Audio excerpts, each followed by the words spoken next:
তো যারা Payoneer user তাদের জন্য আজকের এই ভিডিওটি। পেওনিয়ার থেকে অবশ্যই আপনারা এইরকম একটা মেইল পেয়েছেন।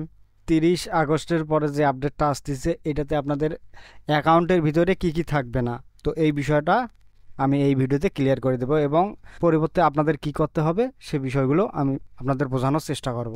তারা বলতেছে আমরা পুরনো পেওনিয়ার রিসিভিং অ্যাকাউন্টগুলো পরিষ্কার করছি যা দীর্ঘদিন ধরে ব্যবহৃত হয়নি। এগুলো একটি স্থানীয় অ্যাকাউন্টের বিবরণ যা আপনি বিভিন্ন মুদ্রায় অর্থ প্রদানের জন্য ব্যবহার করতে পারেন। কি হতে চলছে? 30 আগস্ট 2025 তারিখের পর পেওনিয়ার এমন সমস্ত রিসিভিং অ্যাকাউন্ট বন্ধ করে দেবে গত 2 বছরেও ইউজ হয়নি। তো এর অর্থটা কি আপনার জন্য বা আপনাকে কি করতে হবে? তো পেওনিয়ার এখান থেকে নিষ্ক্রিয় অ্যাকাউন্টগুলো বন্ধ করে দিচ্ছে যেগুলোতে আপনার 2 বছর ধরে কোনো পেমেন্ট আসেনি। তো এই লিস্টে যদি আপনার কোনো রিসিভিং অ্যাকাউন্টের ডিটেলস থাকে তাহলে সেটাও কিন্তু আপনার মেইলে ইন ডিটেলসে বলে দিছে।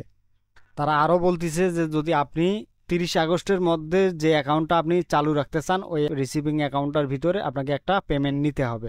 যদি পেমেন্ট না নেন তাহলে আপনার ওই অ্যাকাউন্টটা পেওনিয়ার ওইটা বন্ধ করে দেবে চিরদিনের জন্য। 30 তারিখের পরে যে অ্যাকাউন্টগুলো বন্ধ হবে ওইগুলো কিন্তু আর কোনোদিনও খুলবে না বা পেওনিয়ার ওইগুলোকে আবার রিঅ্যাক্টিভ করবে না কখনো। তো এখানে আপনার প্রশ্ন আসতে পারে তাহলে যদি আমার 30 তারিখের পরে রিসিভিং অ্যাকাউন্টের প্রয়োজন হয় তাহলে আমি কি করব? তো এখানে পেওনিয়ার বলেই দিয়েছে যদি আপনার প্রয়োজন হয় নতুন রিসিভিং অ্যাকাউন্টের জন্য তাহলে ওইটা পরবর্তীতে আপনি খুলতে পারবেন। আপনি এও ভাবতে পারেন যে আপনার পেওনিয়ারে যে ব্যালেন্সগুলো আছে তাহলে সেগুলো কিভাবে আপনি উইথড্র দিবেন বা ওইগুলো কিভাবে আপনি ইউজ করবেন। তো এ বিষয়েও দেখেন পেওনিয়ার এখানে কিন্তু বলে দিছে এটি আপনার জন্য সক্রিয় রিসিভিং অ্যাকাউন্টগুলি প্রভাবিত করবে না, মানে এটা আপনার যে ব্যালেন্স আছে এইগুলোতে কোনো ইফেক্ট ফেলবে না। আপনি স্বাভাবিকভাবেই পেওনিয়ার ইউজ করতে পারবেন। পেওনিয়ারে যে আপনার ব্যালেন্সগুলো আছে এগুলো আপনি উইথড্র সেন্ট আপনি যা খুশি তাই করতে পারবেন, পেওনিয়ার কোনো ঝামেলা করবে না।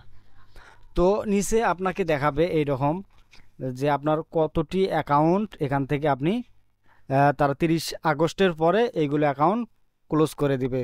এইগুলো অ্যাকাউন্ট যখন ক্লোজ করে দিবে সেক্ষেত্রে কিন্তু আপনি এই অ্যাকাউন্টগুলো আর কখনোই ব্যাক পাবেন না। ব্যাক পাবেন যখন 30 আগস্টের ভিতরে আপনি যদি এই অ্যাকাউন্টগুলোতে কোনো ট্রানজ্যাকশন বা কোনো পেমেন্ট নিতে পারেন তাহলে অ্যাকাউন্টগুলো সক্রিয় থাকবে। এখান থেকে আপনি এই অ্যাকাউন্টগুলো পাবেন কোথায় এবং কতটি অ্যাকাউন্ট আপনার আছে সেইগুলো আপনি কিভাবে দেখবেন, তো সেটা দেখার জন্য অবশ্যই আপনাকে পেওনিয়ারে লগ ইন করতে হবে। অ্যাকাউন্ট ইনফরমেশন দিয়ে পেওনিয়ার অ্যাকাউন্টটা লগ ইন করে নেবেন। তো এখান থেকে আপনি পেওনিয়ারের ইউজার নেম এবং পাসওয়ার্ড দিয়ে সাইন ইন করবেন। তো পেওনিয়ারে আপনার সাইন ইন হয়ে গেলে তো এখান থেকে আপনার কত ডলার আছে বা এই সমস্ত কতটি ট্রানজ্যাকশন করেছেন এই সমস্ত বিষয়গুলো দেখতে পাবেন। তো আপনার যে রিসিভিং অ্যাকাউন্টগুলো আছে এইগুলো আপনি খুঁজে পাবেন কোথায়? তো সেগুলো খুঁজে পাওয়ার জন্য এই বাঁ দিকে দেখেন ম্যানেজ নামে একটা অপশন আছে, তো এখানে ক্লিক করবেন। এখানে ক্লিক করার পর একবারে শেষের দিকে দেখবেন যে আপনার রিসিভিং অ্যাকাউন্ট, তো এটাতে ক্লিক করলে আপনার কতটি রিসিভিং অ্যাকাউন্ট এই পর্যন্ত সক্রিয় আছে এইগুলো দেখাবে। এই মুহূর্তে আমার এখানে 2টা রিসিভিং অ্যাকাউন্ট সক্রিয় আছে। তো জিবিবিতে আমি কখনো পেমেন্ট নেইনি বা পেমেন্ট করিও নি, তো এটা আপনার ডিসেবল করে দিলেও আমার কোনো সমস্যা নেই। কিন্তু সমস্যা আছে এইটাতে যদি আমার এটাতে অনেক জায়গায় এই ব্যাঙ্ক অ্যাকাউন্টের ইনফরমেশনগুলো দেয়া আছে, তো এইটা আমার অ্যাক্টিভ করে রাখা দরকার। বা যেগুলো আপনার অনেক জায়গায় ব্যাঙ্ক ইনফরমেশনগুলো দেয়া আছে অবশ্যই ওইটা অ্যাক্টিভ রাখার চেষ্টা করবেন কোথাও থেকে একটা পেমেন্ট নিয়ে 30 তারিখের মধ্যে। তো মূলত এই 2টা অ্যাকাউন্ট যদি আমি 30 তারিখের আগে কোনো পেমেন্ট না নেই সেক্ষেত্রে এই 2টা অ্যাকাউন্ট বা আপনাদের যে কটা অ্যাকাউন্ট আছে যদি 30 তারিখের মধ্যে পেমেন্ট না নেন সেগুলো অ্যাকাউন্ট কিন্তু পেওনিয়ার ক্লোজ করে দিবে। তো এখানে ভয়ের কোনো কারণ নাই, এগুলো অ্যাকাউন্ট বন্ধ হয়ে গেলেও পেওনিয়ার থেকে আবার নতুন করে রিসিভিং অ্যাকাউন্ট ওপেন করে নিতে পারেন। তবে কিছু ক্রাইটেরিয়া থাকতে পারে এখানে নতুন আপডেট অনুযায়ী। পেওনিয়ার যে পরিমাণে আপডেট দিছে এই 25 সালে আপনার প্রতি $400 নিচে $4 করে ফি কাটা, তারপরে $400 উপরে যদি আপনি পেমেন্ট নিতে চান বা পেমেন্ট দিতে চান সেক্ষেত্রে $400 পর থেকে আপনার $1 করে আরও বাড়তি কেটে নিবে।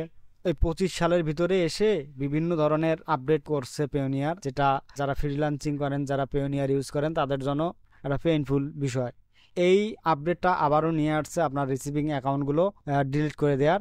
তো আপনি যদি আপনার খুব প্রয়োজন হয় রিসিভিং অ্যাকাউন্টগুলো আপনার টিকিয়ে রাখা তো অবশ্যই 30 তারিখের ভিতরে একটা পেমেন্ট নিতে হবে। আপনার যে রিসিভিং অ্যাকাউন্টটা আপনি রাখতে চাচ্ছেন সেই রিসিভিং অ্যাকাউন্টের ভিতরে একটা পেমেন্ট নিতে হবে। তো আশা করি ভিডিওটি বুঝতে পেরেছেন। ভিডিওটি দেখার জন্য আপনাকে অনেক অনেক ধন্যবাদ। Thank you for watching.